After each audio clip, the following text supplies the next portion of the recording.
Thank you. Thank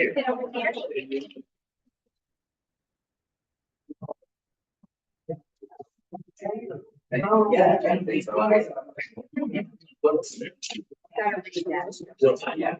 Right. What did you get? Oh, sneaky. Like those. And the great thing is that they like yeah. I don't know why it's taking on the size students.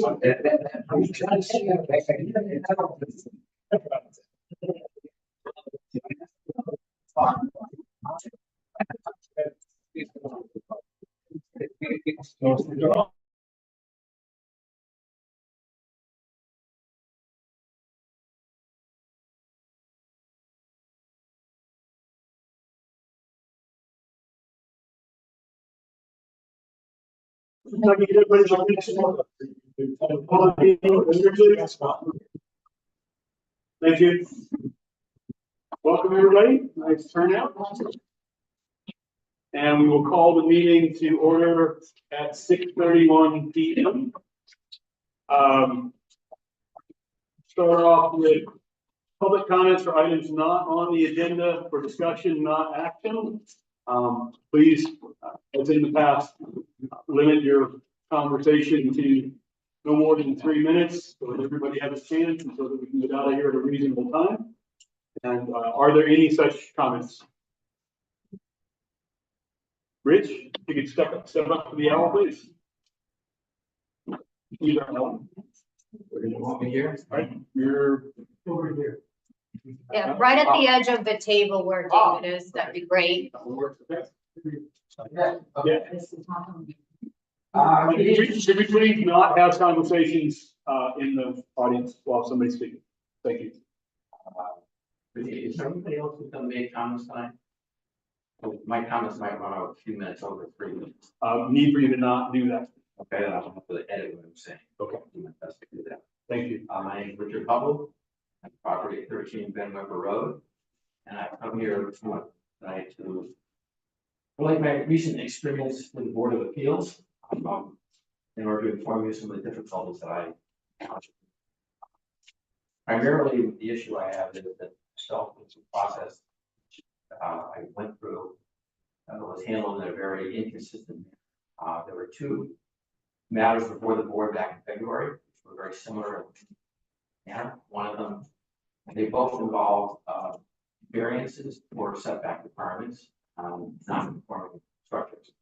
And the board proceeded to pass the first one very quickly, very little discussion. The discussion was on were there any feasible alternatives. The applicant said no. They made a couple questions about it. They said no, we understand the really are any, and moved on. And proceeded to go through their 7 items they voted on and determined that there were no feasible alternatives. In my case, and actually my wife's case, we took a look at the issue about feasible alternatives, the economic impact of that, like we had my builder figure out what it was going to cost to do something different that would comply. And that was determined to be about $35,000. And then if we actually moved the entire structure, we're probably talking about $100,000. The board proceeded to then question me for a significant manner about this, maintaining that there were feasible alternatives. They then proceeded to. Rich, I'm going to interrupt you for a second. 2 things, and I'm going to ask for guidance from this table as well. Not asking you to take any actions. But you're also touching on potentially issues that are not discussable in an open meeting in the state of Maine. I'm not quite sure about that because they're not employees, they're committee members. Mitch, I would ask if you have any guidance. Personnel matters, legal matters, or potential matters that could become of a legal nature, for which you may be called to testify one way or the other. You need to restrain carefully. Yeah, I don't know what the comments will be. Rich, I understand your concerns, and this part of the meeting is intended to bring a topic to the table, in a brief mention fashion. Right, I'll wrap up my comments Okay, by simply saying that they went through this whole process, they determined that, in one case, no matter what, they shouldn't have to spend any extra money to have to comply, with this, if they were gonna grant this. In my case, they basically told me, if they didn't care how much it cost me to do it, I had an alternative. And then, all I'm really saying, it was inconsistent, and when the board has to deal with things that are not spelled out, like quantitative standards and so forth, they need to do things in a consistent manner in order for things to be fair and for people to have faith in how government works. And my only comment is that I suggest that you thoroughly review what happened in that situation. I have some other situations too, when you consider who and how to appoint people. You have no control over the Board of Appeals. I understand that. They do their thing, and that's great. The only control you have is who gets appointed, or who gets reappointed. I'm just suggesting you take a careful look at what's going on in terms of how they proceed and consistency and how they operate when you figure out who you want to have on it. thank you. That's all I have to say. Thank you very much, and I appreciate your forbearance. Other comments from the public for items not on the agenda? That's not on the agenda. Correct. Yes.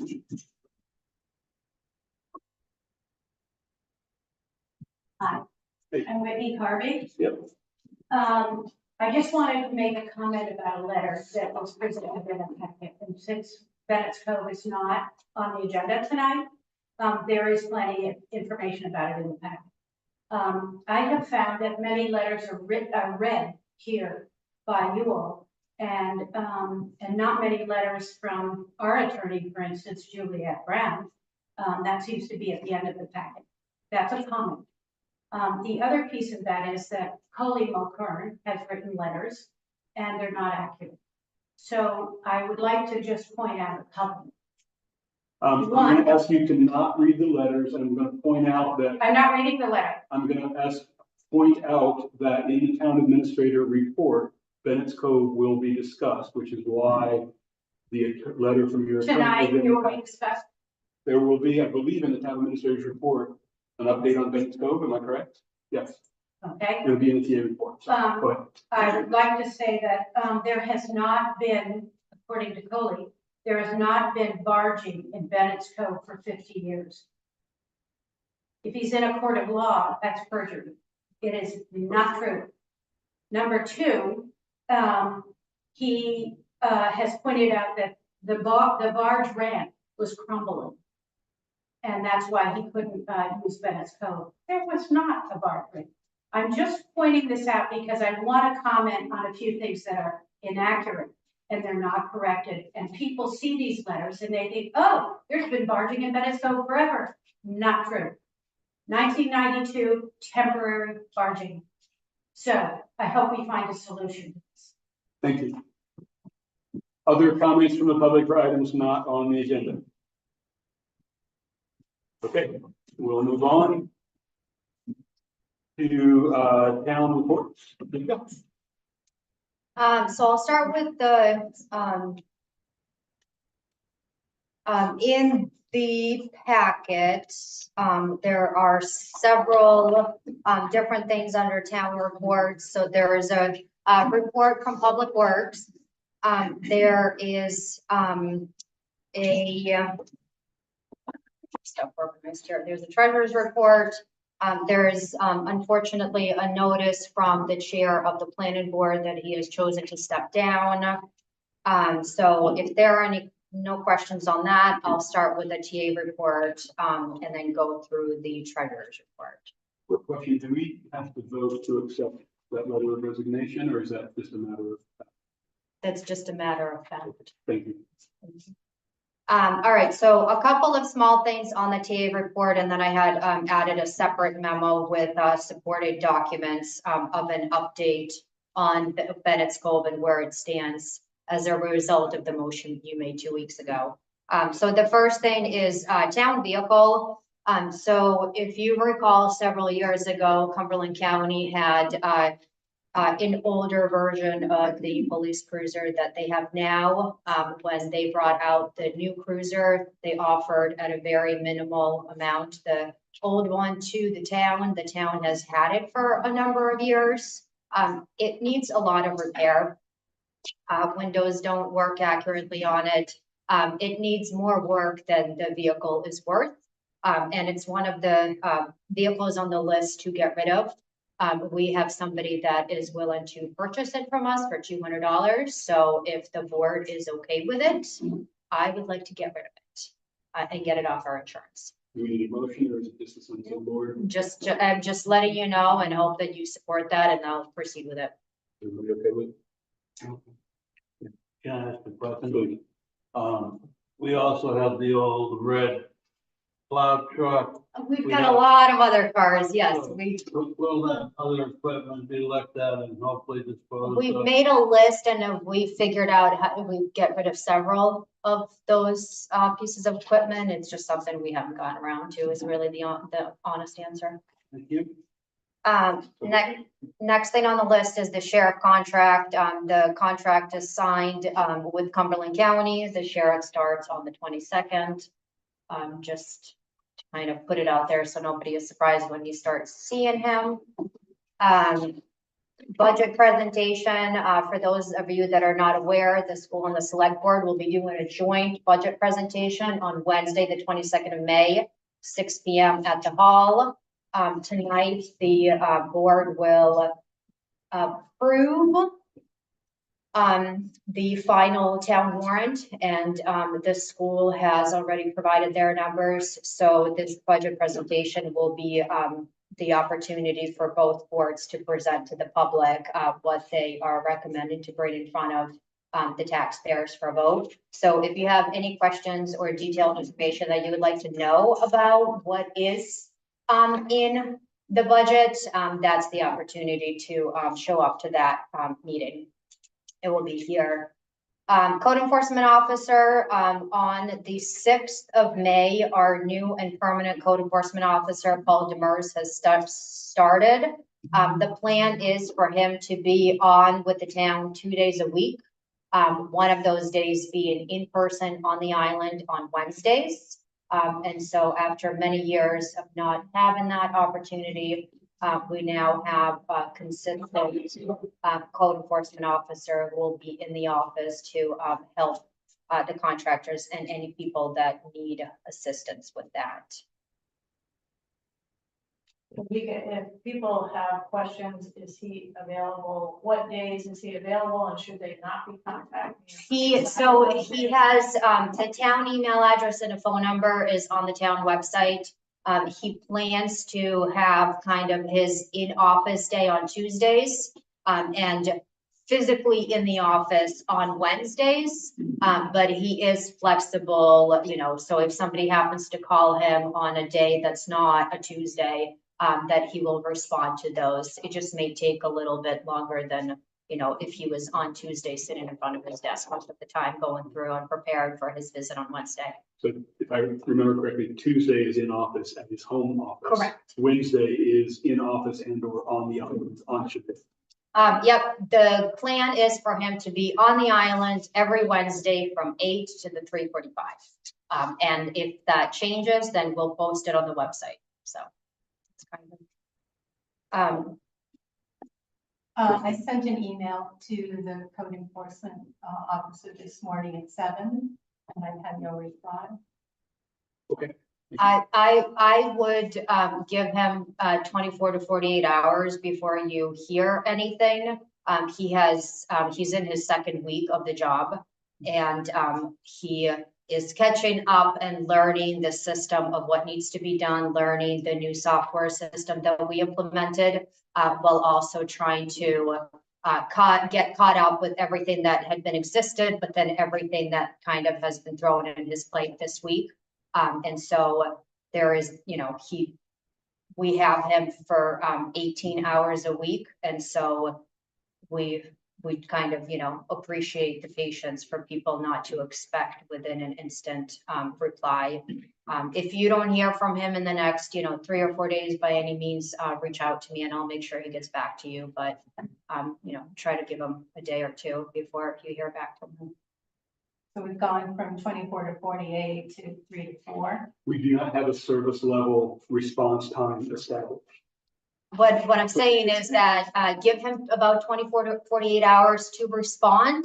If you haven't heard from him in 3 to 4 days, reach out to me and I will make the connection personally to make sure, Thank you. that gets taken care of. Thank you. The other thing that I wanna, a couple things that I wanna mention that I did not put on the TA report.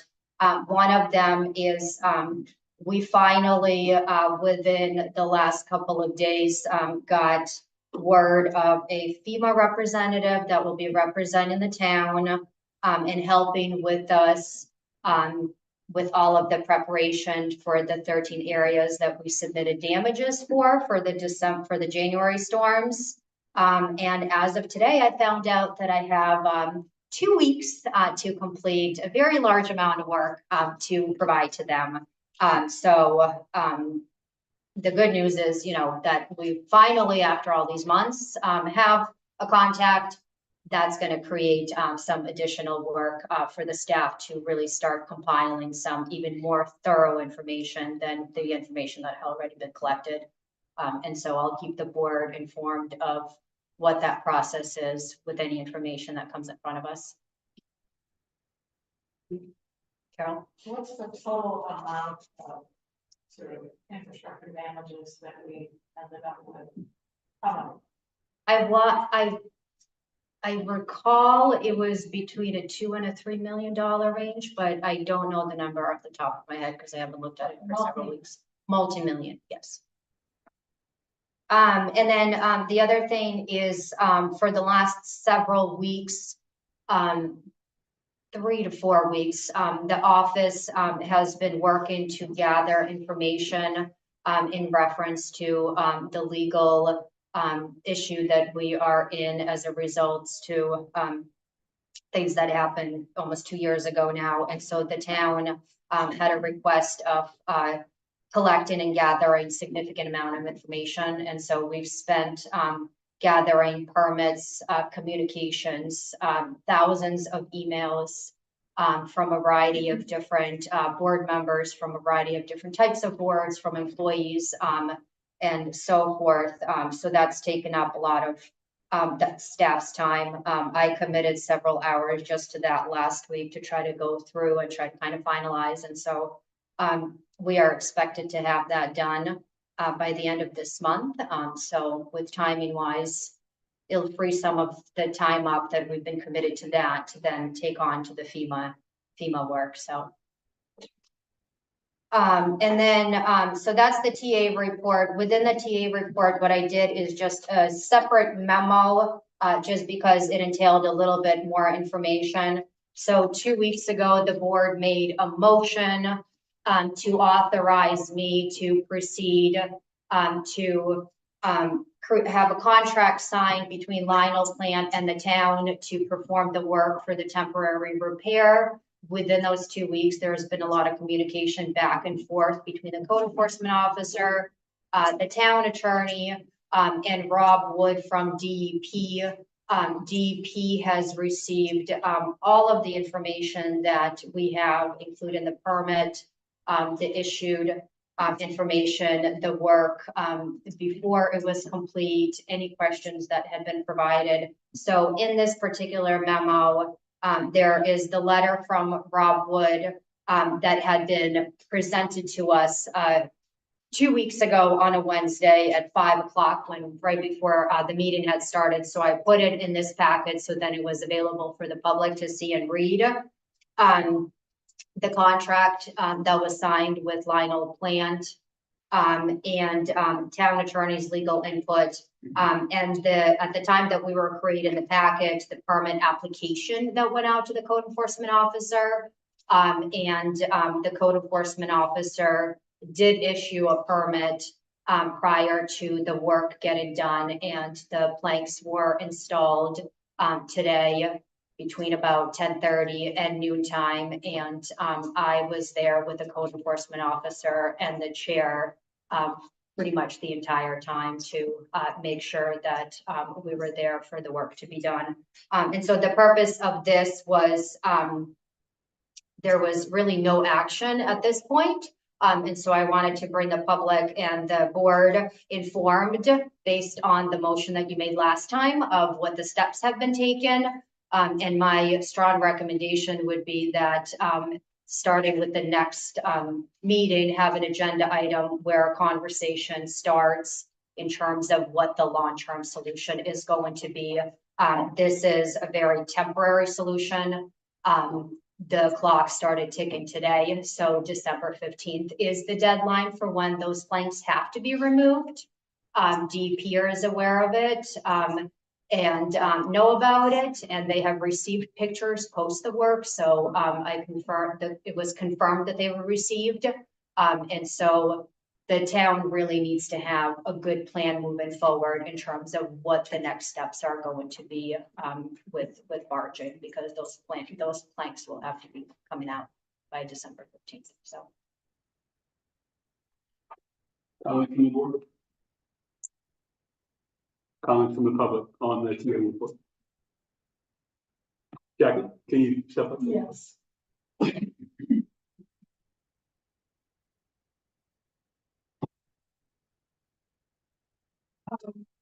A question occurred to me just now, that if repairs to the plants need to be done during the 7-month period, who will be responsible for that? Okay. I don't have an answer to your question. Thank you. Lila, you got a question? I have only a comment. If you could step up, please. Lila Bisharat. I want to thank Vika for preparing the very complete packet for us to read. Although I was attending at Mr. Wood's presentation, I found his written letter to the town very elucidating and helpful. And I would like to thank all of you for working so closely with the DEP, because it's clear that that's where the solutions are. Thank you. Thank you. Other comments from the public on the TA report? Okay. Thank you, Vika. Moving on to the next agenda item. No, not quite. Oh, sorry. Treasurer's report. Treasury report. So the reconciliation is done, it's current. I had reached out to the bank to see if we're able to get any more interest on the interest that we accumulate on the $1.737 million that sits in the reserve accounts. The current interest rate was 1.78, so we were getting a couple $1,000s. And just a simple email of asking if we could get more. We effective the month of May, we will be receiving 4%. So the interest accumulated on those accounts is going to be a little bit higher, which is great. I am going to be, the town has a new representative from Machias Savings Bank. And so I will be meeting her tomorrow. My kid has a doctor's appointment in the morning, so conveniently enough, I'm going to meet her right after. And discuss if there's any other benefits that we can somehow invest in, or what other perks that we could potentially see out of the bank, or possible suggestions of maybe what else we could do to invest in the money that we have sitting there. So if I have anything that, you know, is needed for motion or any kind of updates, I will let you know. I'll also be discussing the town credit card with her, because we've had some challenges with that, that hopefully will make it a little bit easier for us to use it without very frustrating restrictions. So as far as the where the balance is current, nearing the end of the fiscal year, the budget is expected to be where it is at this point. We're almost midway into May. We have a month and a half before the budget is done. The one account, one department that I am keeping an eye on, and I did some math today, and we should skate by thinly, but we should make it is the administrative budget. And that's primarily really because of a lot of the transitions that the town saw this year. And so if I do have any pressing or concerning issues, I'll bring it to your attention, but I think we should be fine with that department and fine with all the other departments at the end of the year.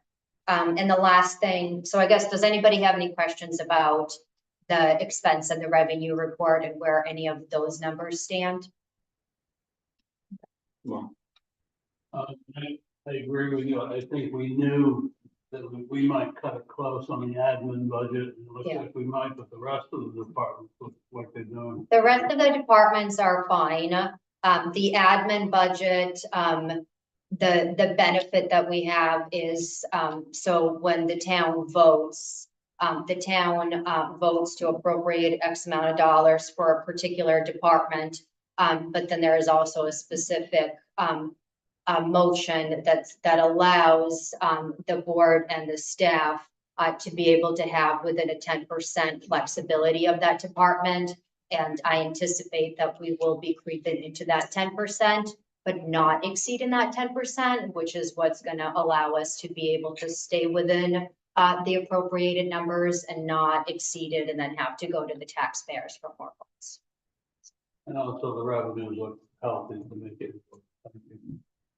And then the last thing worth mentioning is, so for the first time in several years, the town is caught up on audits, which is great.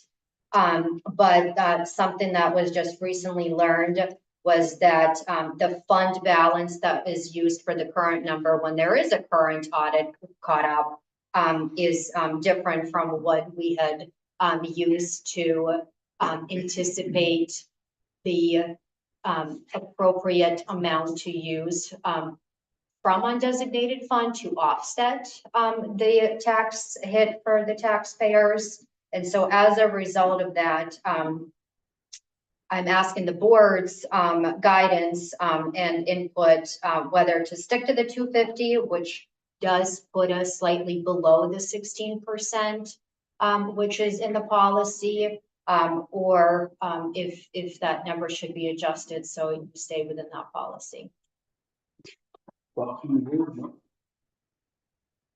I accurate in saying that we missed by about $60,000. Correct. And so that puts us at about what, 14% or 4?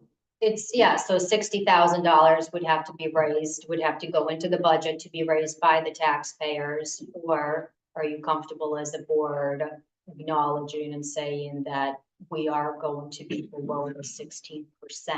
We're at Knowing that 13 point something. it's between 13 and 14. It's creeping to a 14. I saw Marjorie the other day, so I'm glad to see her and thank her for her continued support with our financial reconciliation stuff. I didn't get a chance to ask her, because I didn't really know about it yet. I did. But did I hear that she glanced at it and is not overly concerned in her? Yes, when I found this out, I went straight to her and she looked at me and said, "Oh, don't worry about it." But I mean, the thought process that she had was that if that's the policy, it is safe, you know, it's safe to assume that you will stick to that policy. But if you go a little bit below and you're anticipating that you're not going to have to go to the taxpayers because you overexpended the current budget by a large amount, inevitably you're going to have funds from the current budget to then go back into the undesignated, so that undesignated will go back up. But obviously, you know, I panicked and she told me to relax. Carol and David and Mark.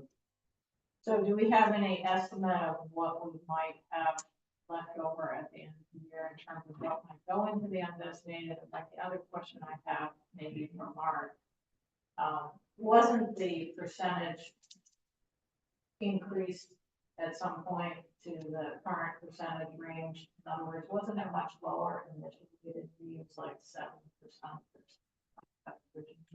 something like. Yeah, it was lower. I think it was between, and where's Herb? I think is he in here? Nope. No, he was here. He would know the numbers because, But I think it was basically 7 to 16%, and then you changed the policy 5 years ago to be this higher percentage, so I think we were operating there before without any hazard. But I guess part of it is also that we're putting quite a bit of money into the capital funds for repairs and other things. And so I think, we're not spending it on operations, but rather. correct, over $400,000, the board will be bringing in front of taxpayers to put into reserve accounts. I'm comfortable with. No, I just wanted to say that, that amount was originally arbitrarily set, by me and Herb sitting on the hook one more and writing in the book one more. So it's really not a hard and fast rule. It's flexible, and I think we're certainly within our safe limit. Mark, you have one more thing you want to say? I'm okay with it too. I think we're in a healthy place with our budgeting. I think we are targeting some capital budgeting, which is, really difficult to do, planning wise and keeping your spending down, but I'm comfortable with it. The only other point I would add, Vika and I had talked about that, we conservatively, did not put into the budget the income item that represents broadband paying back the money that the town is advancing. We fully expect that money to be there, but we took a conservative approach to it. So just one more reason on top of Marjorie patting our hand and telling us we're okay. Board okay with, do you need a motion or just a sense of the board? No, because if you want to leave it the way it is, then you just leave it the way it is, if that's your consensus. Everybody good? Okay. Good. Yeah, unless any of you have a question about the Public Works report or the resignation from John Wilson, the next thing is the regular business.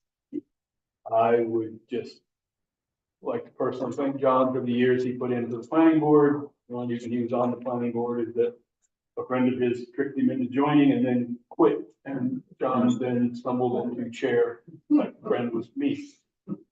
So I'm sad that John has to leave, but I'm extremely grateful for the work he put into it. Here, here. Okay, moving on. Everybody good? Comments from the public on the, or questions from the public on the treasury? Okay, moving on. To hear an update on parking spaces at the top of the Hook Road and take any necessary action. I'll do a brief intro and then I'm going to ask Ted if he wants to speak. Ted's been instrumental in pulling together the various parties involved in this conversation, which has included 2 members of the select board as well. Brief update, with the damage that has occurred at the Hook from these storms, the former locations of park at the base of the road are no longer there, and the town's commitment to maintain that road was nullified sort of by definition of the agreement, but is being officially recorded as being abandoned, if you will. And that's part, I think that's underway at the moment from a legal standpoint. The alternative question was where do folks park and want to walk to the Hook? And a long time ago, people parked on the road at the top. We have a lot more population now, and we all developed the expectation of being able to park somewhere and walk out on the bar and over to Wilshire and all that. So there have been several design iterations. The conversations have included the Indian Island Corporation, but more specifically the homeowners who abut that parking area, if you will, that informal parking area at the top of the road on the curve where Cottage Road meets North Road. And The town has agreed to entertain the concept of spending some money to improve the parking for the benefit of the public, for the benefit of public safety. Right at the curb there, sight lines are difficult, especially when you consider kids jumping out of cars and such. So with that, Ted, do you have any comments you want to share? Yeah, thank you. Thank you for the invitation. This evening. I got the one in the right place for the machine. I don't know whether I'm in the right place or the wrong.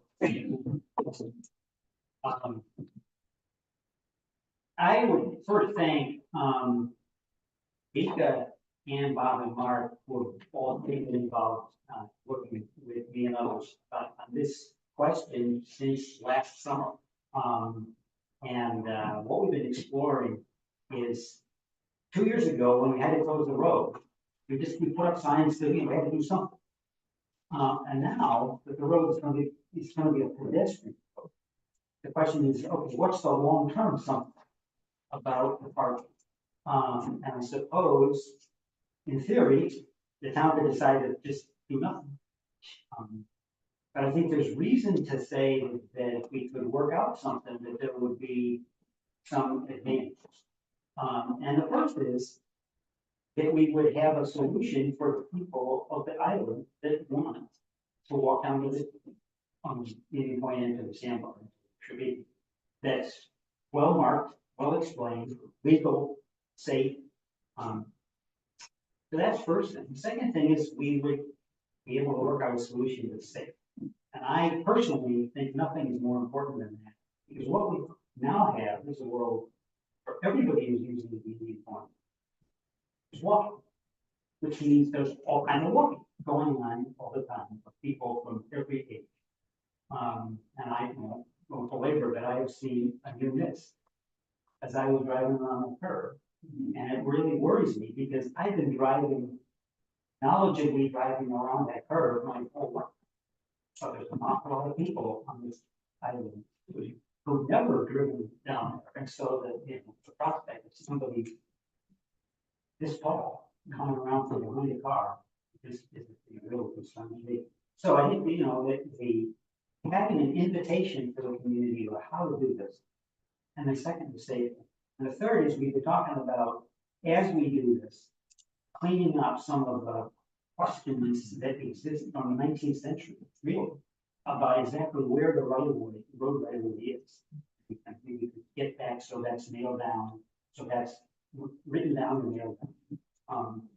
And then lastly, in my mind, that if we could do something like this, I think it'd be a pretty interesting example of coming together between private property owners, in this case, kind of an unwieldy group of, because there's a lot of this, and the town on behalf of the community to say, is there a win-win that we can figure out what to do it. So that's kind of in my mind what we're talking about.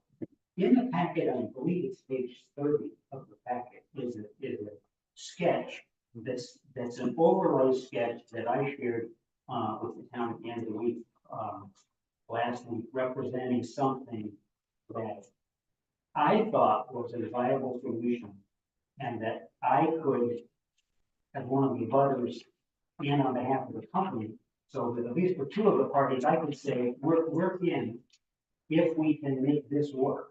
And that I would be prepared to advocate on behalf of an idea like this, relatives and neighbors, cousins. I want to be clear that I'm not speaking for anybody but me tonight, but that's something that I could advocate for. And that the sort of key consideration that I think we would all have to sign up for is to say, if we're going to do this, that we're going to invest in executing what we envision, and more importantly, we got to be prepared to manage its use, particularly managing where the parking says park only between signs, that we intend that that's going to be enforced. That if we have that be a sign that people ignore, then this isn't going to work. And so I think that's the single most critical issue of income standpoint. property owners who are, they're talking about having every nice summer day, a line of cars in front of their houses. And I'm sure a lot of people here have a view that you like. It's your house. And I don't think you would like it better if you had one line of cars. Having said that, I think at the same time, speaking as one of the people in exactly that position, I'd rather have a good solution for parking with people and we accept the car, than not. So that's kind of what I'm. Thanks, Dave. Couple points I would add. There would be some fill involved widening, in effect, the shoulder in that curve area. And some more fill involved in creating a fairly large, if you see the drawing, the sketch that's on the packet, places for bicycles.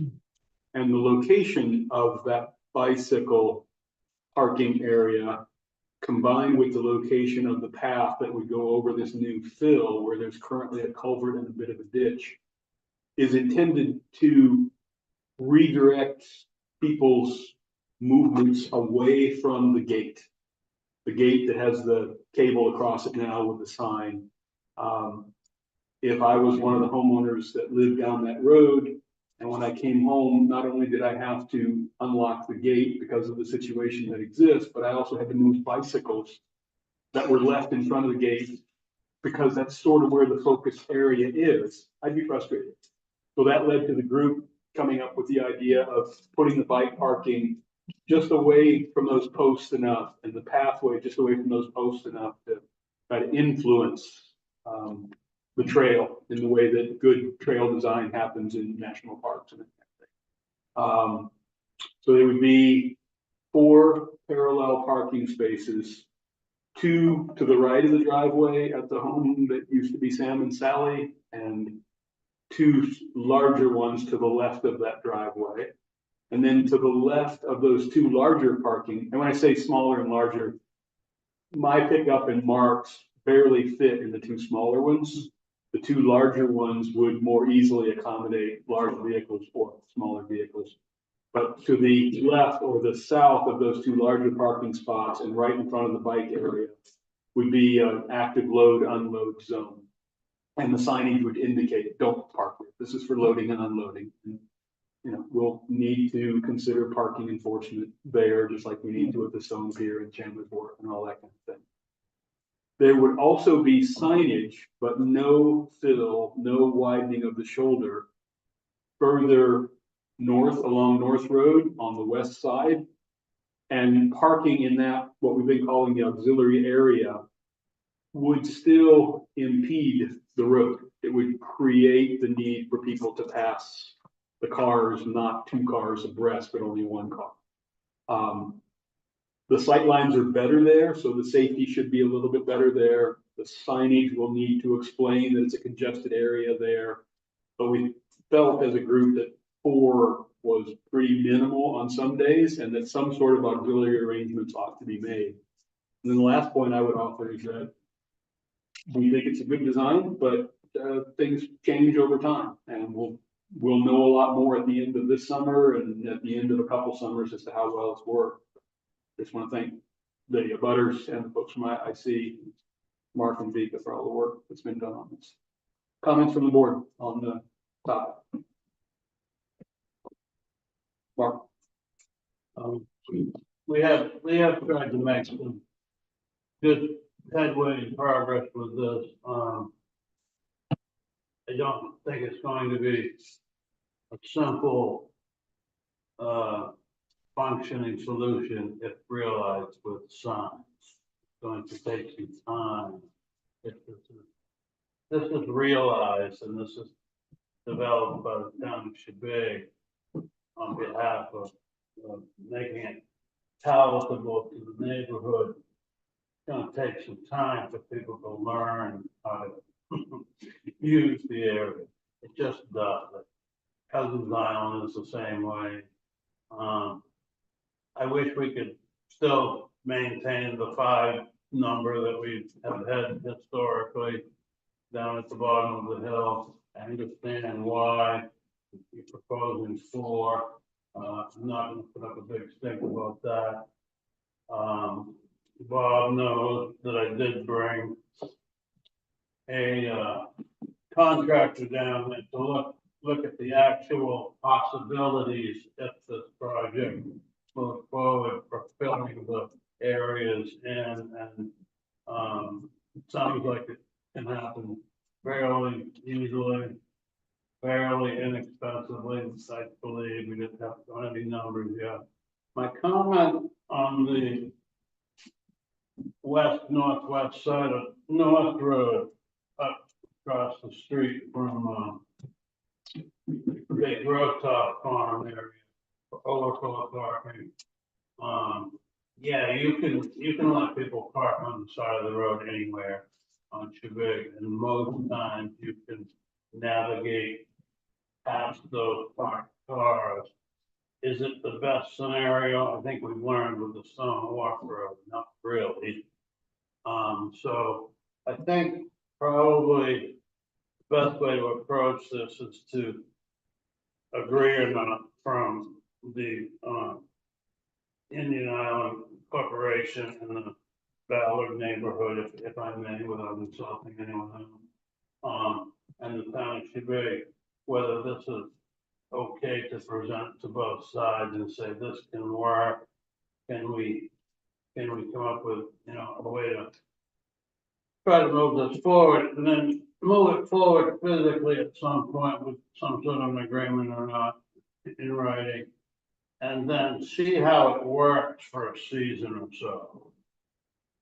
Up on North Road, if we're really serious about having that be the overflow area, I would probably suggest that we take a harder look at that, whether we can fill into the ditch, staying on town property a little bit, so that the cars can park almost off of the pavement, maybe not completely. Because anytime that you're taking an 18 or 19-foot pavement width, and you're shortening it in half, and then all of a sudden somebody's coming this way and you're going the opposite way, it can get dicey quickly. So that would be my suggestion. And I thank you, Ted, for the Other comments from the board? I appreciate that the group has worked together to try to find a solution, and I think, it's also in this particular case, the town and the private property owners coming together to try to solve the problem.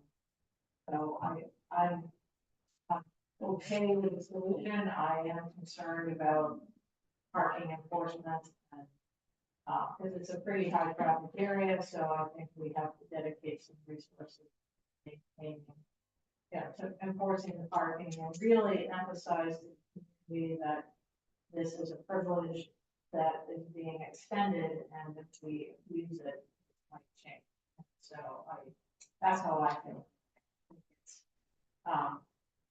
It's an adaptation from the storm events that we've experienced. It's the best solution for now.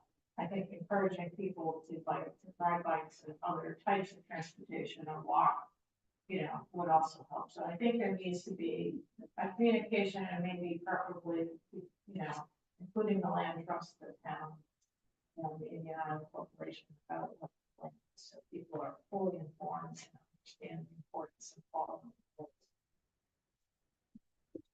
And I guess the only other question I have is, so after tonight, what would the next step? Each step would be to get quotes on the actual work. Whether we can get quotes from the sketches that we have or not, we'll have to learn. But if it's a sense of the board that we'd like to move forward with this, then the next step would be to get the blessing of the landowners involved. And if they're okay with it, if they think it's a good idea as a group, that will take a little bit of time for Ted to poll everybody via email and all that kind of thing. But if we get the thumbs up from them, then we could go out and look for quotes. We could ask the town administrator to go out and look for quotes for the fill and gravel and that kind of work to make it happen, and the signs. What about the permits or planning board or? We would have to look at what, we'd have to talk to the code officer about what permitting is required for, in effect, widening the shoulders of the road within the current right of way. So just sense of the mark. I did have one more thought. I don't think it's gonna be a big deal. But I went down again and looked at the area as you're looking at. Tim, Sam and Sally driveway, Yeah, the two spots on the right, there is a guy wire Yeah. coming down.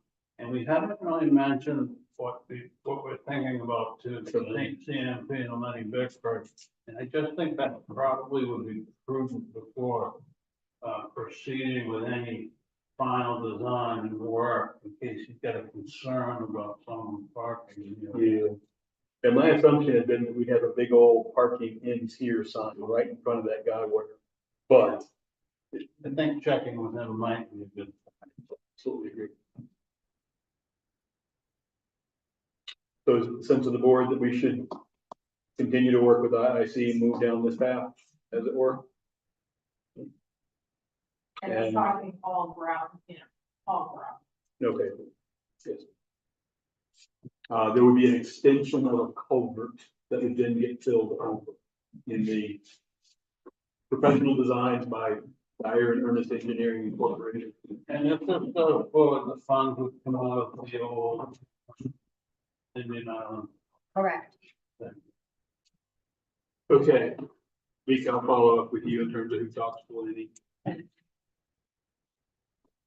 All right, thank you for that. Comment from public, yes. Pam. Pam, can you please? Yeah.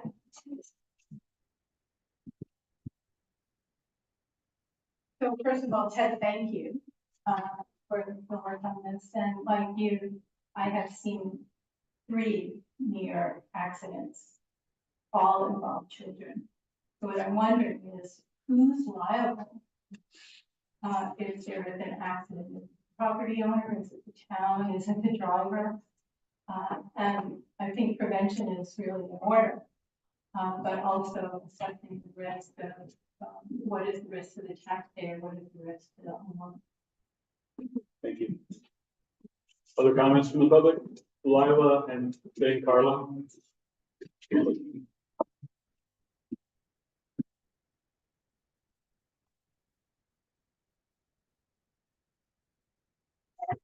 Again, Melanie, for the work that you've done on this. I am concerned about the public, our community, being informed about how hazardous it is walking down to the park. I'm not concerned about the parking space, but it's another kind of hazard. And accidents are there right now to happen to small children and to adults. Thank you. And Carla?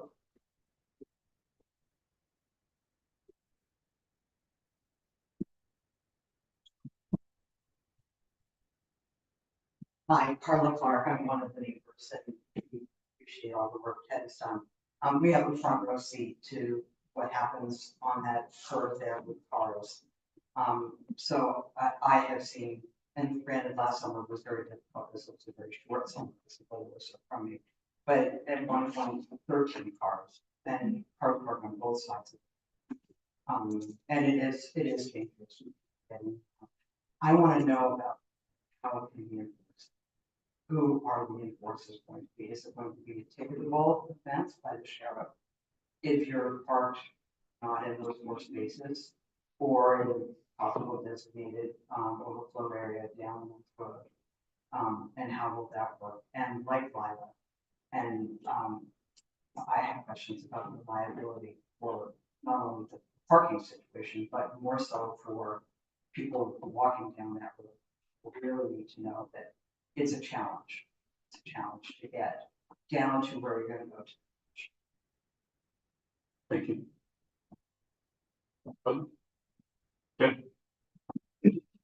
Let me, if I could just respond to a couple of those. For transparency for them, town. The drawing that we've done of parking spaces are in the road right. Correct. So that it would be the town that's permitting people to park. And Just like the town permits people to park on the road anywhere on the island. I just wanted there not to be any ambiguity. And then the other point I think a couple of people brought up is the walking down the road. I have ordered a new sign, that will replace the sign that's on the gate now. And I hope it will be here for Memorial. And it says, unsafe, pass at your own risk. Because I don't think we can say anything except that. So. Thank you. All right, moving on. Can I say one thing? Go ahead. Specifically to Carla Clark's comment of, whether anything would be able to be ticketed. In my opinion, if the town of Quebec, if this improvement moves forward, I would suggest the town of Quebec look at adding that area to the existing parking and traffic ordinance. So that you will have some enforcement ability and fine capability. Both by our parking attendants, if you will, and also by the sheriff season. The deputy.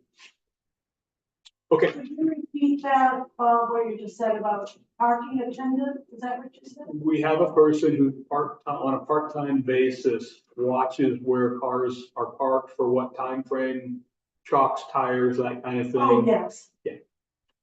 And Mark's point is, if we amend the parking ordinance, which is in the purview of the select board, we would want to amend it to include that area so that it can be enforced as well. Okay. Item 24-050, to hear an update on South Shore Drive and take any necessary action. Vika, along with 2 select board members, met with some of the homeowners down there. I think everybody knows about the damage that the storms have done to the bank that is now severely threatening that road. So, who wants to speak from that group of 3? We met with, 3 property, well, I'm not sure who the whole crew was, but we met with several people, including some of the property owners. About the damage on South Shore Road. It is one of the roads that we, included in our FEMA list, as, significant damage. Because they have some expertise and connections in the engineering world, they have proactively gone out and talked to some engineers to get some estimates on possible repairs, which is helpful to the towns. Full blown kind of, fix it semi-permanently repair is $4 million, I think was the number. And so, I think we all recognize that's maybe a little bit bite off at the moment. So a repair to just sort of stabilize, and I would say what I would call sort of a temporary stabilization here. We have estimates of what it would take for the engineering, I think about 25,000, but we don't have a cost estimate for the actual repair. So I think that's the track we're probably going to put down. I would point out too that FEMA reimbursement for storm damage is for replacement sort of in kind. You can't really, unfortunately, you can't, retrofit it or, make it more resilient. There is a separate process to do that. The FEMA process that we're in right now is really just a repair. So what we decided to do in that case, that road, it has a complex history. It was surveyed by the county. I mean, a couple people in the group knew quite a bit about the history of the road, but the bottom line is we need to do a value survey and a traffic survey so that we can go forward with a potential design, get an estimate. So I think that's really the action I would recommend that we take tonight is to authorize and the funds would be coming out of the future storm repair capital fund. Yeah, so if I guess if the board is in consensus that that's the way you want to proceed, I will reach out and get, the estimated cost of what it would cost and bring that back to you. And, get on their 8 to 12 week waiting list. And then when I have a number to bring forth for you, to vote for an authorization to proceed with that work, and it would come out from that coastal, the coastal, reserve account that we. And I will say, just so everybody's aware, so this is a short-term fix. And, then again, similar to several of these other projects, we would have to be looking for a long. Which could, consist of significant improvements for moving a road, which apparently has been moved in the past. And one of the issues historically, on the December 2022 storm, we did submit for damages for this road, but at that time, the ownership was still private on the Seaway side. And we've had increased erosion that's not, we suspect that we are now all on public property, but that's one of the things. I have to say, I'm grateful to the residents for all the work that they've done. And Vika also emphasized that this is a long process. It takes patience. I understand, I think that the mail is not being delivered down that road. Yeah, so for, I guess, a little bit of extra info for the public, the mail has made the decision to not go down that road, so there are mailboxes at the end of the road due to the safety concerns. The town, with the support of the residents, have ordered not so pleasant look into the eye barricades, that have been placed, creeping into the road to prevent, residents, walkers, drivers, bikers, to get too close to the edge and to not drive too close. We had ordered several of them. The unfortunate part is, these couple of storms in the spring have now impacted even more of the erosion. And so the entire road is going to be lined with those barricades. The entryway to the road,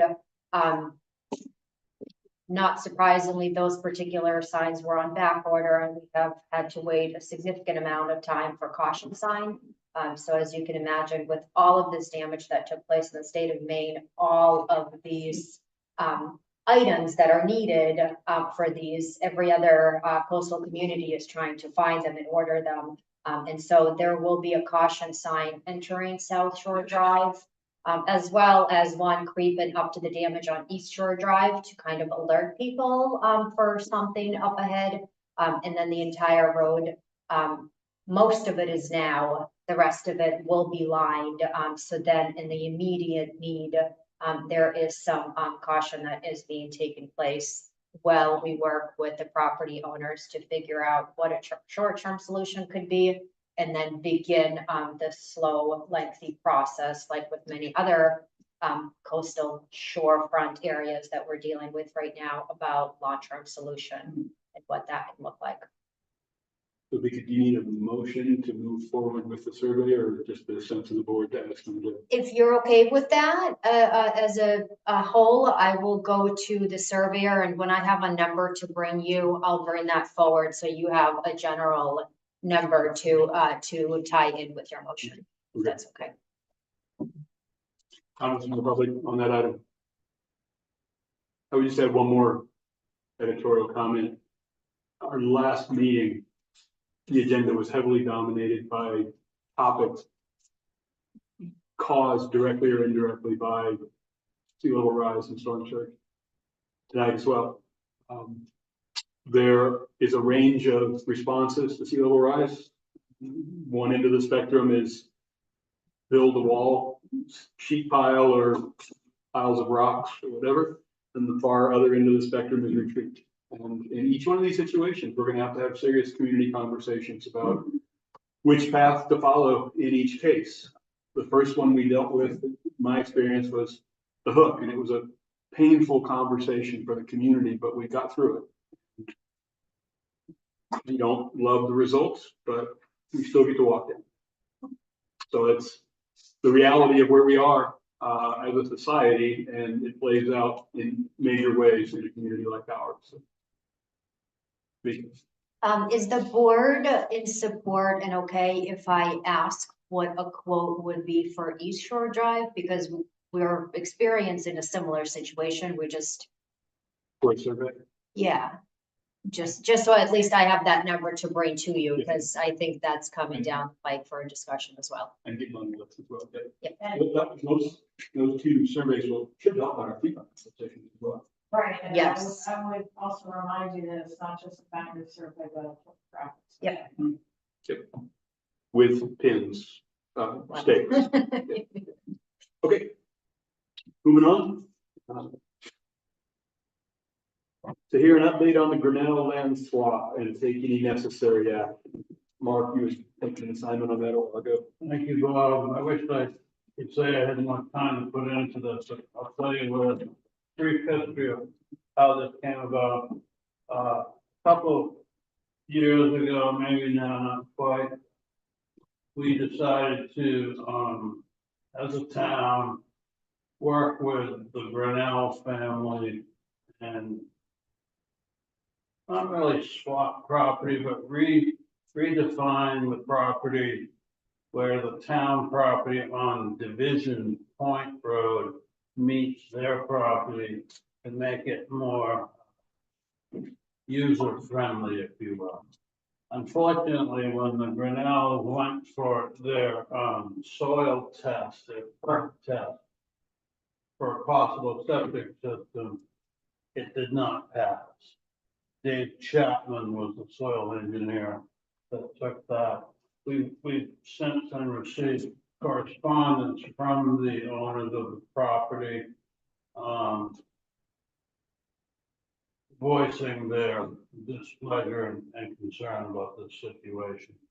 I spoke to both of the former select board members about how that process went, how the discussions went. Both of them said similar statements, that there wasn't really anything that guaranteed that the property was going to pass for septic system, but maybe the homeowner certainly expected that. No guarantees in either direction. Right.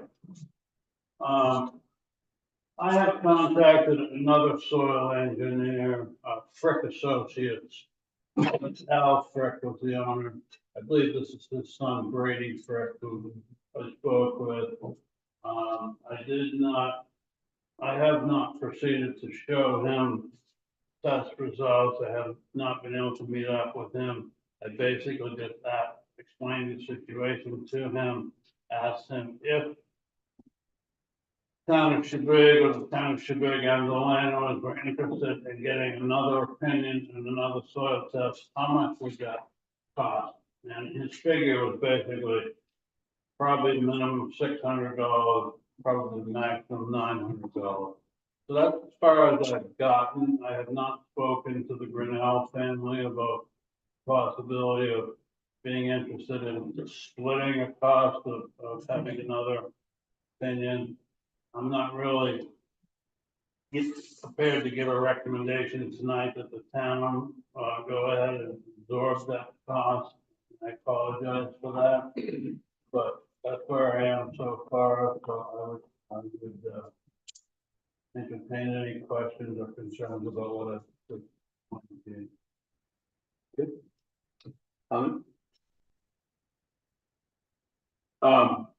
I've had a similar experience with a piece of land that I've worked with in the recent couple of years.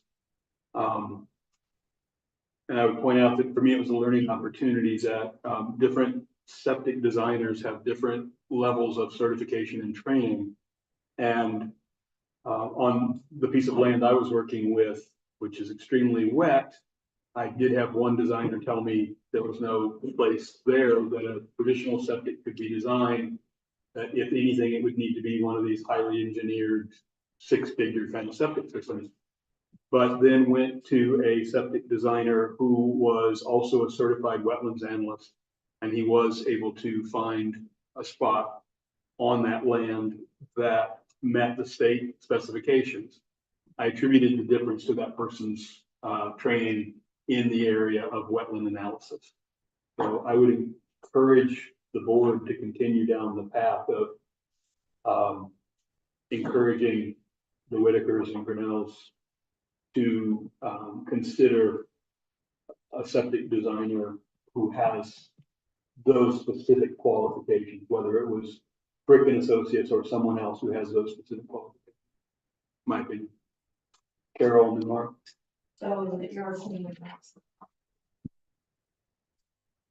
That's my opinion.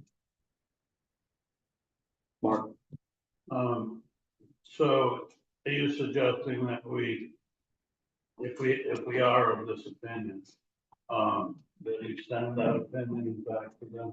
Well, good question. I believe we shared that opinion at least in our meeting minutes several months ago, and I believe we got correspondence, and Vika could maybe dig it up and look at it, but I believe their reply was, we've already got a second opinion.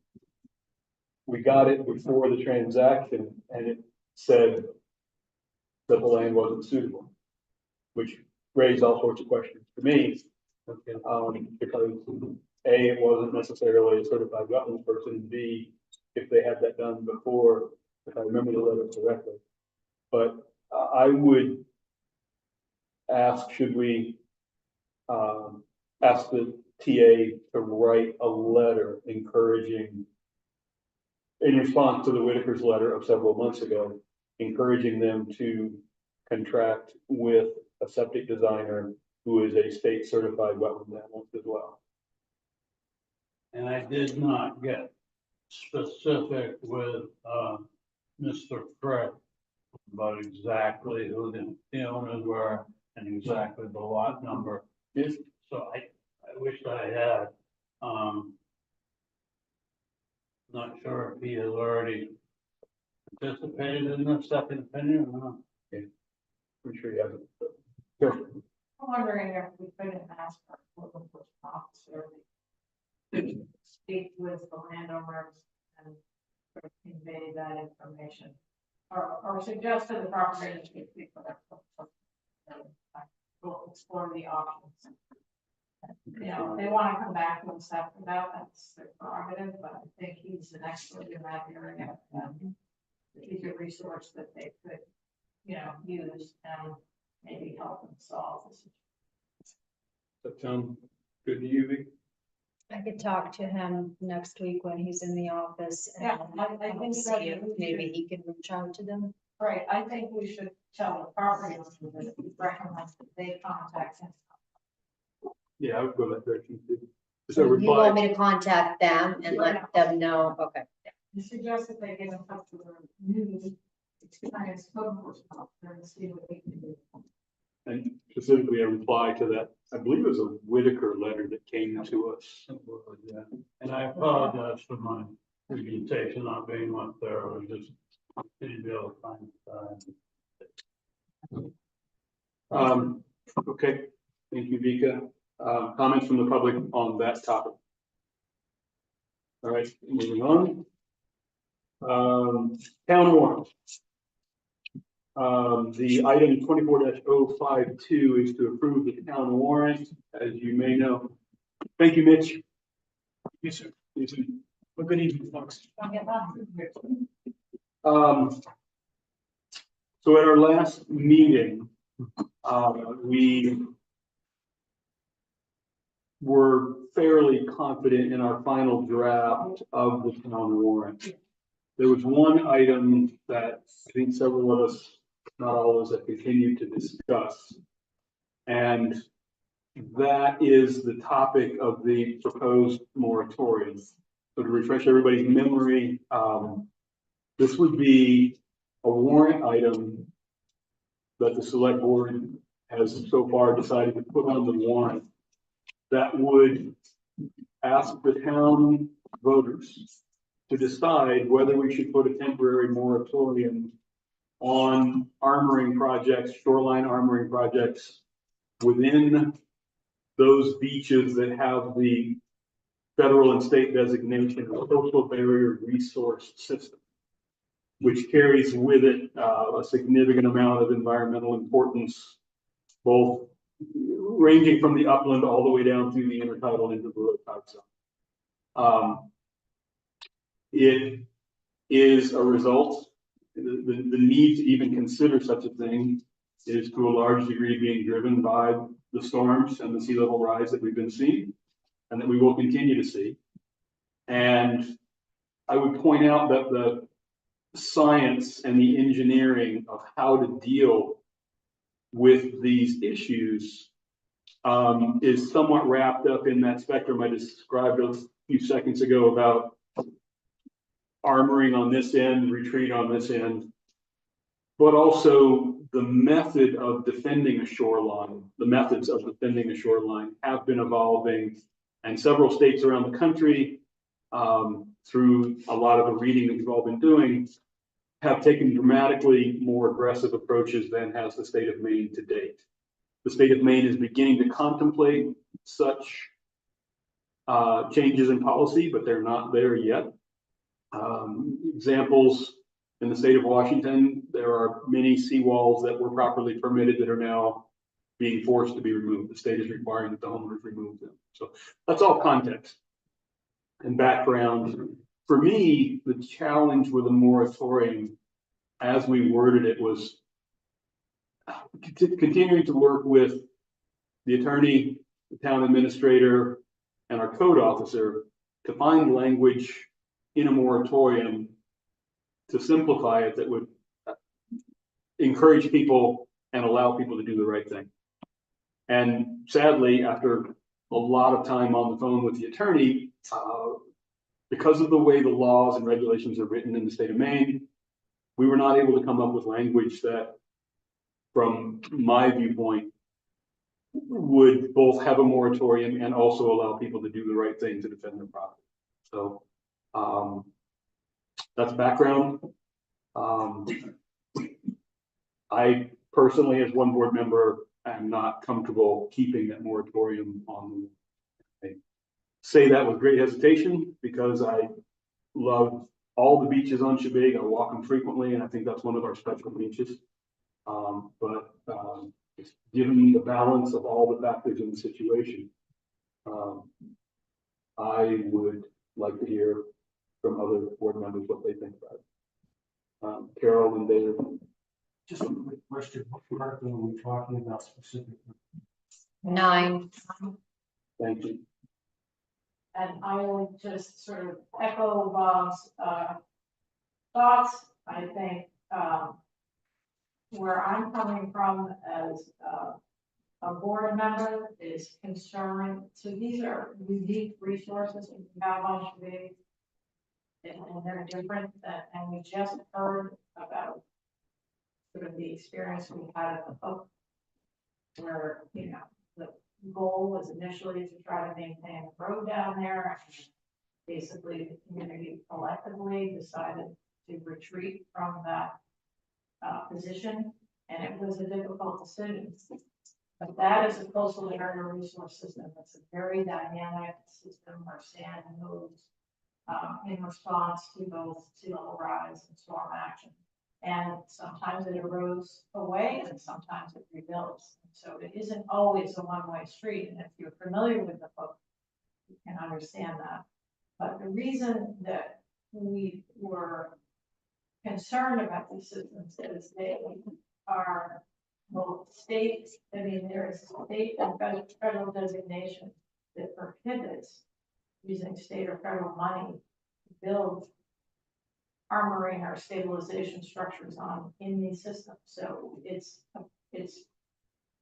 so you can't use, because they are such dynamic systems, both the state of Maine and the federal government prohibits that, except for what they call non-structural shoreline stabilization projects that mimic, enhance, or restore natural stabilization systems. And it's because armoring in these kinds of systems that are very dynamic, and if you familiar with it, you totally understand that. It can cause problems with increased erosion, loss of the beachfront, loss of aquatic habitat. And, so they can have very significant ecological impacts.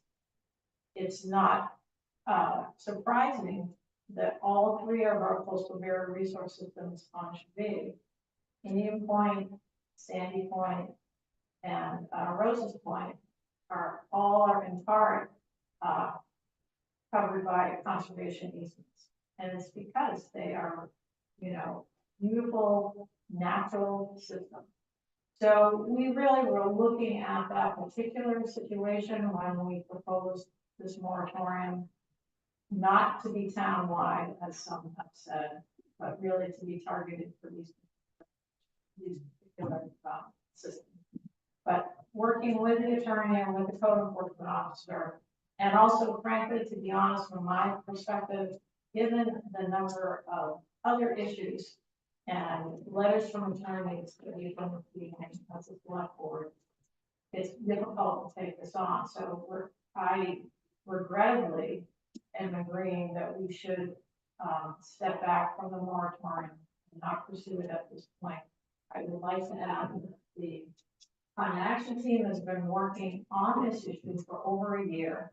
The several islands in Casco Bay, Long Island, Great Diamond Island, Cliff Island have also been working on this issue, and we will continue to work on this issue. Just yesterday, the Land Trust had a webinar about what nature-based solutions is sort of one of the terms. So we will continue to move forward on this. I think given the other issues facing the town and the landowner approach, for some of these, I think it's important that we, step back from this at this point. Given another time, I think I would proceed with it. I think it's something I recommend. The attorney felt we were in a solid position. It was defensible given the designations of these systems. But what I want to explain is what I'm trying to balance as a select board member are the needs of individuals versus the needs of the community. And that's our job. And I think that's where I'm coming from with this, is really looking at, I think the community does need to start a conversation. It's overdue about how we're going to deal with all these climate change impacts that aren't going to occur, that are occurring now. And there's some very difficult decisions that we may have to make in terms of moving back or, developing ordinances that discourage development in areas that are, more risky. Our FEMA flood maps go into effect in June of 24, and some areas are going to find themselves, in a flood zone where they weren't before. So I think all of these things sort of line up to, make it a priority, I think, for the community to really consider how we're going to manage this. The goal of the moratorium was really to stop, take some time for the community to discuss the path forward, but given everything else on our plate, and given sort of the reaction from some individuals, I think it's better to, pass on this. Other comments from the board?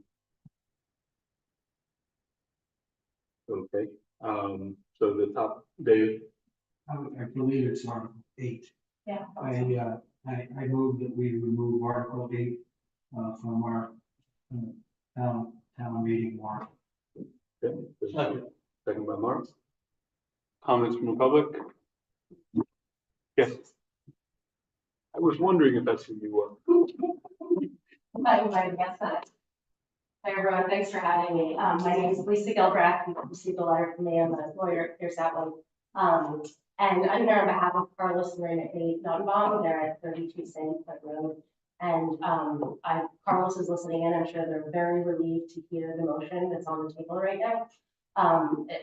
Money due into their property, but the April storms in particular dug out caves underneath their extensive plantings. So we have oak trees that are, pretty precipitously about to fall into the beach, shrubberies that have that had fallen, and then the caves have begun to collapse. And the note bombs are very concerned about the safety issue. And so I've been working with the state, they need a state permit to backfill with boulders. To put, it's kind of like that short-term solution that you were talking about on the road to halt this safety issue. I'm very pleased to hear, because I think there is a big liability issue if the town were to prevent them from implementing their solution. So I just want to thank you for what sounds like a very difficult decision that you're making. But it really sounds like you've given a lot of thought to this. And I know the non-bombs will be relieved if the motion passes, and very much would like to be a part of the process going forward in, creating ordinance provisions that protect the shoreline, what have you. But I know that they I felt a little blindsided by the moratorium because they didn't hear about it until very recently. And so I know they would like to be a part of the process. So thank you very much. Thank you. Thanks. Other comments from the public? There's a motion on the floor. All in favor? Unanimous? Right, moving on, the next item would be to approve the town warrants. Is there a motion to approve the town warrant as amended by this motion that we just done? So motion by Martin, second by David. Discussion? Comments from the public before we vote? Lila? Please. The owl to hear. Reach out. Like an owl in you.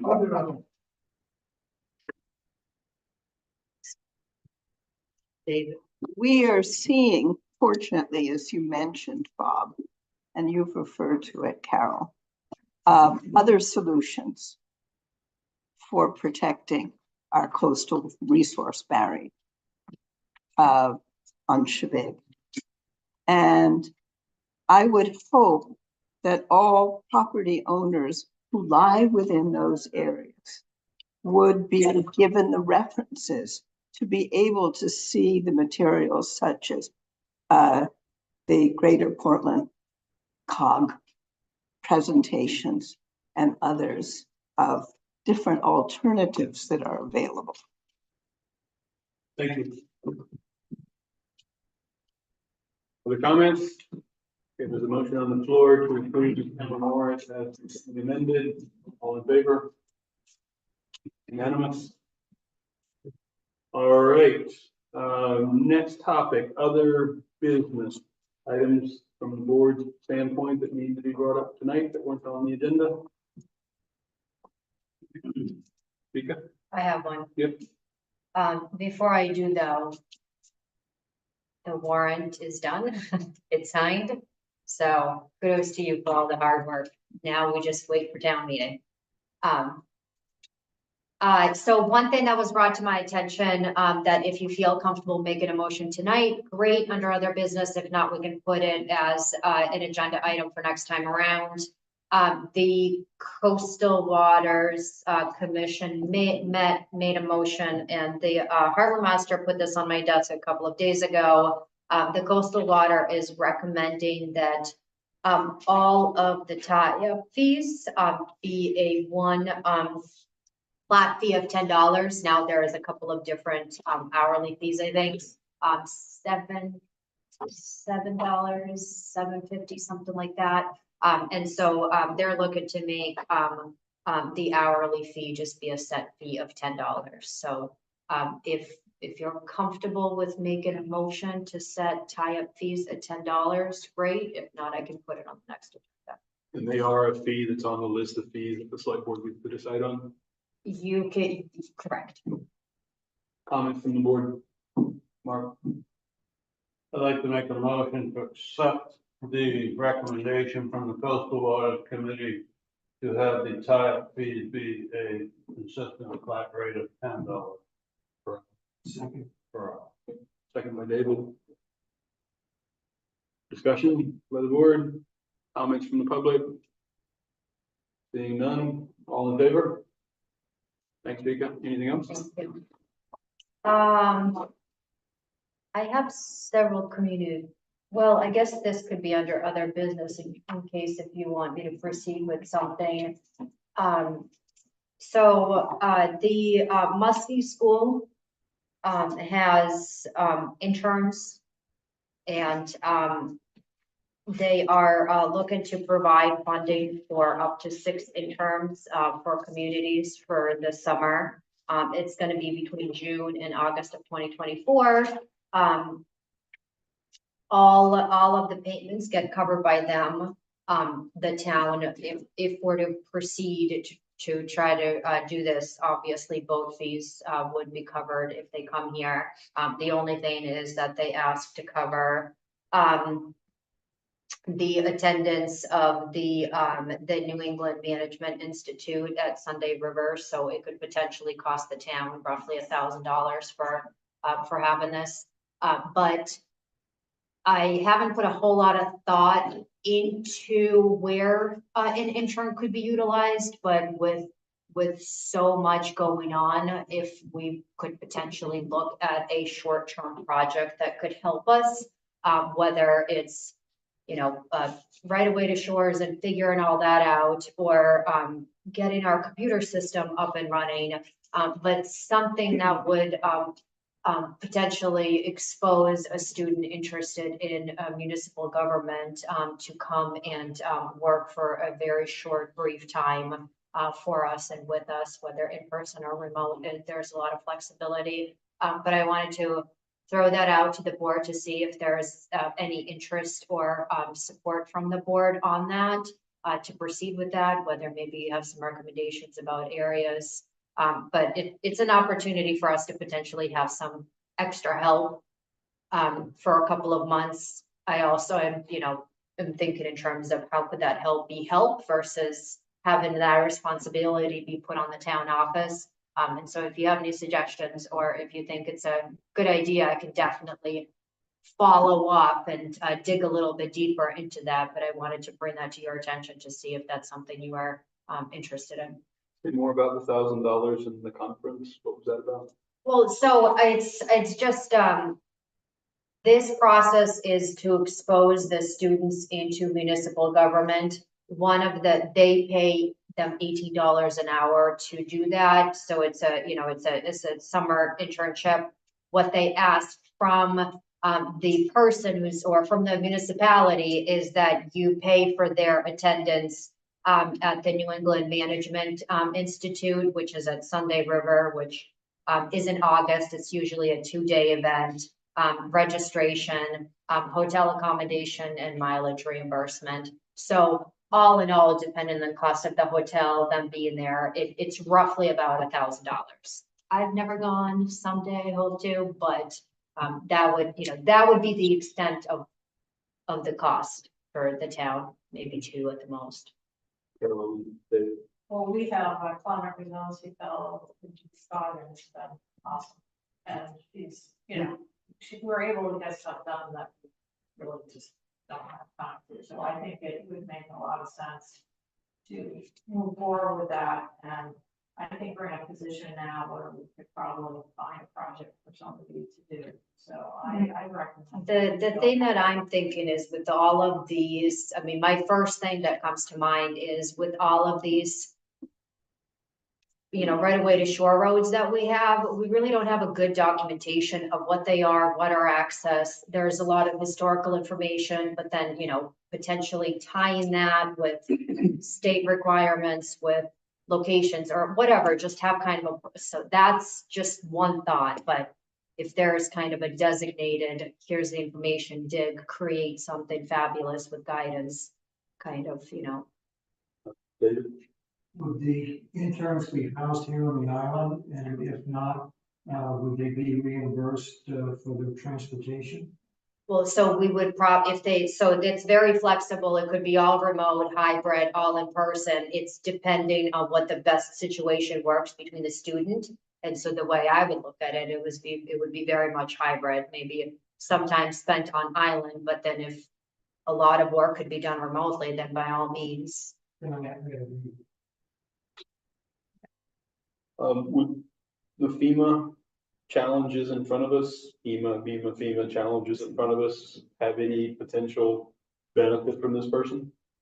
I haven't gone too deep in it, just because I didn't want to invest a lot of time. I wanted to see if the board, was in support of it, and then I would reach out and try to, I mean, the whole idea is to really expose them to municipal government, so they're not sitting in the office doing paperwork the entire time, but I can imagine that would correlate with coastal erosion and, you know, right away to shores and access and things like that.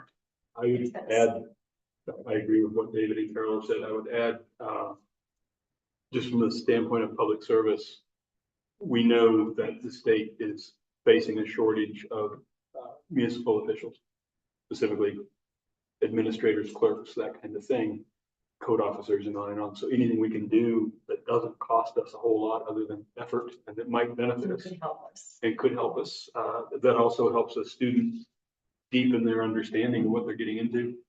So I'll, if you're okay, I'll dig a little bit more, see whether we have a legitimate opportunity and then, bring that back to your attention. See if we can start with that. I mean, if you want to give a motion for have me to proceed and coordinate the approvals, I just don't know what a dollar value would be, but that would go under part-time, you know, or training expense. So, it's up to you what makes. I think, I'd like to make a motion that we are taking this. Can you put a dollar figure on your motion? No, I think, do you need a dollar figure?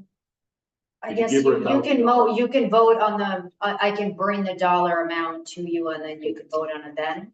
Yeah. But this way, at least I have a motion. I or think just I'd like to make a motion.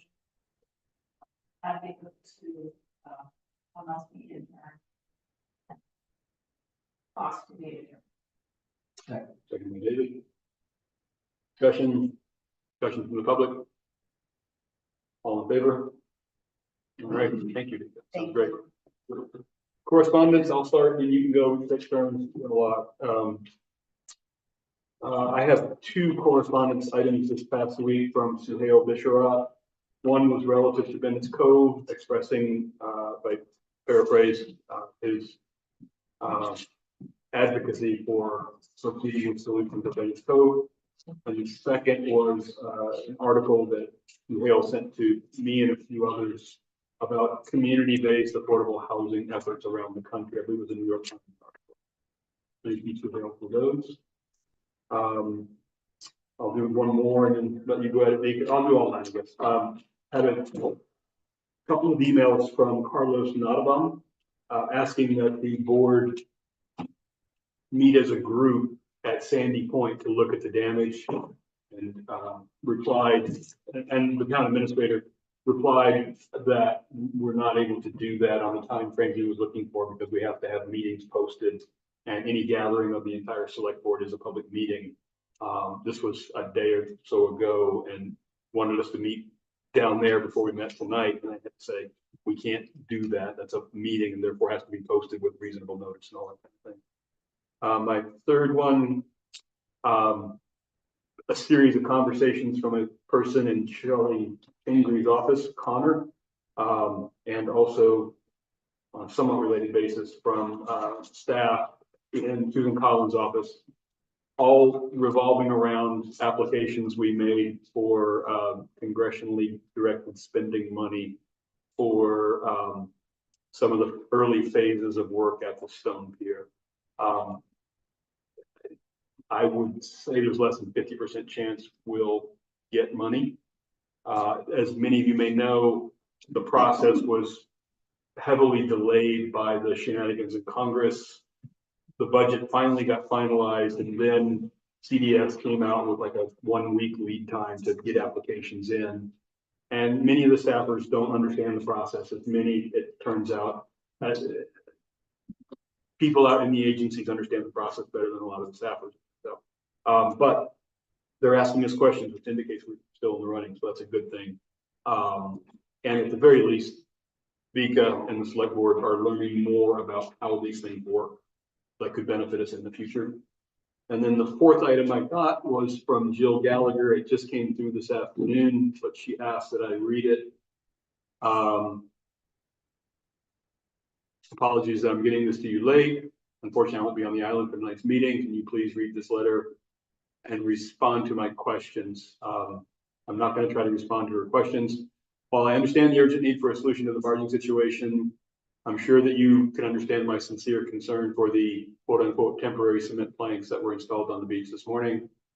I'm hopeful that the committee does indeed consider this a short-term solution while you work to formulate a long-term solution in the best interest of the environment. Can you please let us know a plan of action moving forward? Does the town intend to place any restrictions on barging use at Bennett's? I guess I can answer in general by saying, I think I speak for the board in saying that we know we have to have barging. We know that the situation at Bennett's that we currently are operating under is defined by the DEP as a short-term solution. And we know that we need to find a long-term solution. And we will be working, that will be at the top of the list of things that have to get done in as short a time frame as possible. So that is all my correspondence items. Because did you have any? Does anybody else on the board have any? And then I can go through a few that I have. I guess for correspondence, I just wanted to let people know that the governor's, post-storm grant program was, initiated last week. The first part is for the waterfront grants, which will go to private infrastructure. And the town, in that case, the town has to be the applicant, even though it's a private party. I have had an inquiry from one individual who's contemplating that. So I think, I think that will have to come to the board for approval in order to move forward. So the timing of that is, I think our next meeting will be the last opportunity. Act on that, the application will be removed. So just putting that on people's radar. The second program, which is the public infrastructure program, that information was just released the other day. I didn't have time to look at it before tonight's meeting, but I expect there's some opportunities which should be, and it could be all, many of the projects we've discussed, and I fit into that bucket. So I will look at that and, talk with other select board members, but and I don't even know what the deadline is, but I imagine it's a month less. So, those are programs that really relate specifically to the January response from the legislature, allocated $60 million for those. So I think we should pursue those most, at least the public infrastructure one, because the money will be available shortly, as opposed to what we're talking about. So it could be used for something like doing the designs for some of those. Then I wanted to mention that, we have the budget meeting next week. I have a conflict with the meeting of the Navy, but I did offer to put together some slides for the presentation, which I'll just sort of distribute it for people's review, but I'll try to do that by, before Monday of next week. But I think it would be important to look at it. So that's a joint meeting between the select board and the school committee, but one thing that would be helpful to have people would be an estimated mill rate now that the warrant is on. We've done that in the past. So you know what I mean, the one-page sheet, but all, what we need is sort of what was the mill rate last year, what's That calculation. Yeah, we don't need the whole sheet, I just need, in this. And then, we have a couple of grant applications in that were, I haven't heard back, one that's due. So we are working on a joint grant application, frankly, it's very apropos tonight. So, we have found Long Island and, a number of other island partners. We are submitting a grant to the coastal community grant program for coastal erosion, outreach to property owners. And so, we're on that, and also, frankly, some, land use ordinance updates that could be implemented. So we're working with the other islands. So that gets submitted towards the end of the month. Shabig has agreed to be the applicant, and then the town of Long Island is sort of a co-applicant, Great Diamond Island is a partner, the Island Institute, GMRI, a bunch of other people are also partners. And Cliff Island is probably going to jump on board. So it's a good collaborative project. We've never really done that before, but I think successful. Thank you. I have a couple of communications. So one communication was in the packet. It was received early enough that we were able to add it in the packet, and that's from an attorney representing the Bennett's Cove individuals. It came from Juliet Brown. So that's in the packet for people to view. Another communication that I was CC'd on from a couple of days ago, or was it maybe on Monday, I believe it was. It was from the same individual. It was an email that had gone out to Rob Wood, and I was CC'd, and it was in reference to Bennett's Cove. Both of them were referencing reasons for why the temporary ramp shouldn't go in. I did receive a communication from Mimi Zog, having said that she had heard about the temporary installation and was in support of it, and that the lack of the constant barging has impacted the construction work that they were looking to do this summer at their family cottage. The other communication that I received, which has now since happened, it's between last meeting and this meeting. I was forwarded an email about DOT coming to the island and doing a presentation about work that they're going to be doing at Chandler's. And that took place last night. And so it was kind of a very quick last minute notice. And then the last communication worth mentioning was the town has been trying to get in contact and get some feedback from Chris Mayo from DOT about the Blanchard lot. And the town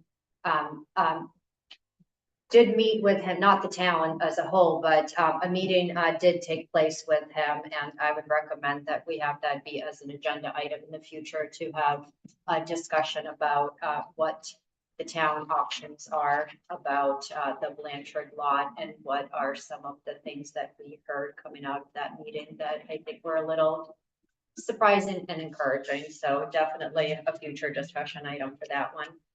And I think for communications, that should be all that I could think of. Sure. So just, we got that meeting, several of us were there, but at that meeting, some of the fishermen had expressed interest in a hoist.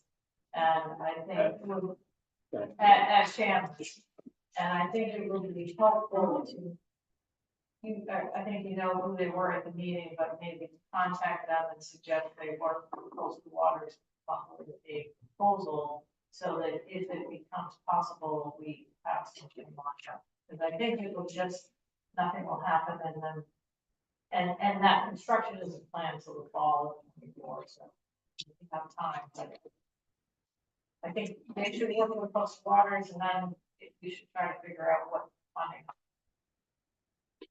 And that fellow, the leader from DOT, believe referred to having worked on an earlier project. It might be worthwhile reaching out to him, asking if he could dig up any correspondence, quotes, designs, things like that from that earlier project that he worked on that From might help. DOT, well, so you mean talking about from yesterday's meeting? He said he was gonna connect with me, so at this point, I'm just waiting for him to reach back out to me and then start the chain of communication again. And what I would suggest is just send the coastal waters, and Kyle was the one sort of the spokesperson, just suggest they work together on. Yeah. I'll mention them. I have a feeling some of the coastal waters guys and some of the fishermen have already intertwined, but I'll double check. Yeah, for sure. Other correspondence? I think that's it. Future agenda items, the item to think is just mentioned, Mayo, Chris Mayo meeting, Blanchard lot, that whole range of conversations. Future agenda item. So that meeting is, are we gonna have our meeting with Selectmen Sampson Friday? Yeah.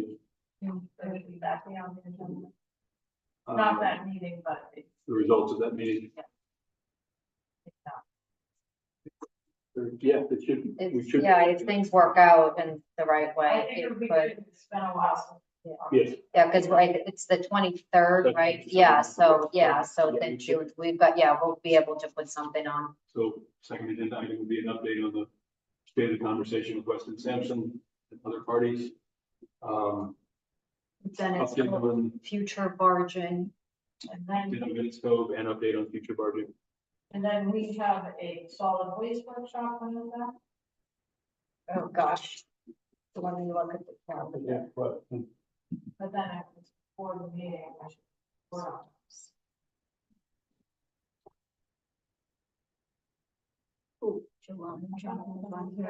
The transfer station transfer station workshop is at 5 PM before the Board of Selectmen's meeting. yeah, On the 5th, yeah, you guys agreed to do from 5 to 6, the workshop for transfer station and receive. Yeah. They're both. I guess we did decide. Okay, well, it will be, so we don't have anything on the. agenda. Will work. Yeah. Yeah, We can do it. yeah, you and I could sit down and look at the calendar and then just kind of see if I there's don't some changes. that. We need to do that. We need to keep both of those things where they are, but we'll move one of them to a different time slot. So Well, Marcus on the board, I would mind putting parking on the agenda.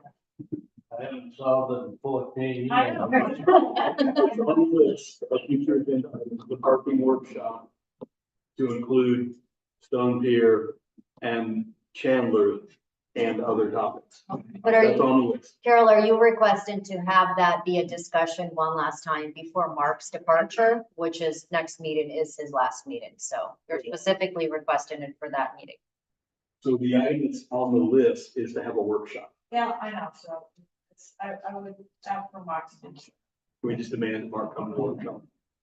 Can I make a suggestion that maybe he provide me any information that he has about that, so I have or maybe I can sit down and meet with him and have his input or he come to the workshop and be a resident. I was wondering if I'm gonna any short term.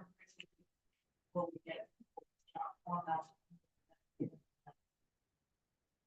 So put it on the list of future agenda items and Beacon. I can talk about it. Okay. Others, Chris, do you have any? Makes meetings shorter. Chairman, are you interested in approving the minutes from May 1, 2024? Why, yes, Mark, I would be. I'll make a motion to approve the minutes from our meeting on May 1, 2024. Second by Carol, discussion, all in favor? All right. We've already done, oh, thank you, we skipped that, went right to agenda items. Did you entertain a motion to adjourn? So moved. Moved by David, second by Cheryl, all in favor? Thank you very much. Thank you both.